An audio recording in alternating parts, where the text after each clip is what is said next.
आपको मदारज मर्ज समझते हुए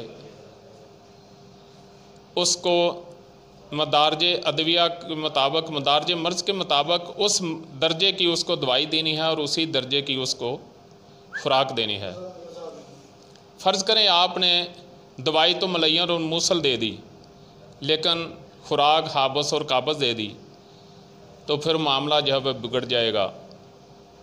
तो वो मरीज़ कहेगा कि कभी मैं सही हो जाता हूँ और कभी मैं तबीयत जो है वो ज़्यादा जो है ख़राब हो जाती है। तो जब मकामे लज़्ज़त पे, सबसे पहले जब इंसान बीमार होता है तो मकामे लज़्ज़त पे होता है। जब मकामे लज़्ज़त पे बीमारी होगी तो उसका मजाज जो है वो मुतासर होगा।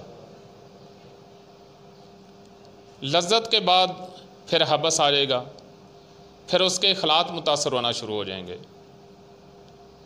उसके बाद फिर तीसरा दर्जा जो है वो कब्ज़ का है। कब्ज़ पे उसके अरबा मुतासर होना शुरू हो जाएंगे। फिर चौथा हिस्सा जो है मुसल है, ये सोदश है, तो उस वक़्त उसके अज़ा जो है ना वो मुतासर होना शुरू हो जाएंगे। उसके बाद पाँचवा वरम पैदा हो जाएगा और उसके अफ़ाल जो हैं,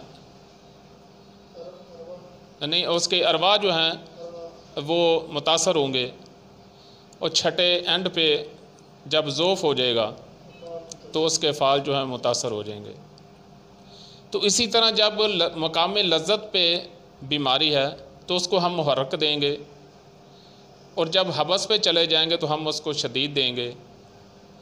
कब्ज़ के मकाम पर हम मुलय्यन देंगे, सोदश के मकाम पर मुसल देंगे, और उसके आगे वरम के मकाम पर हम उसको अक्सीर देंगे। लेकिन ये बात ज़हन में रखनी है कि अक्सीर की सिर्फ चंद खुराकें उसको देनी है, और जो ही उसका जो वरम है वो ख़त्म हो जाए तो उसको मुलय्यन और मूसल के साथ उसका इलाज मुआलजा जो है वो करना है। और जब ज़ोफ़ पे होगा तो उसको मकवी अशिया देनी है। मकवी अशिया जो हैं वो सिर्फ़ और सिर्फ़ जो मग़ज़ियात हैं वो मकवी हैं, कोई ख़ुराक जो है वो मकवी नहीं।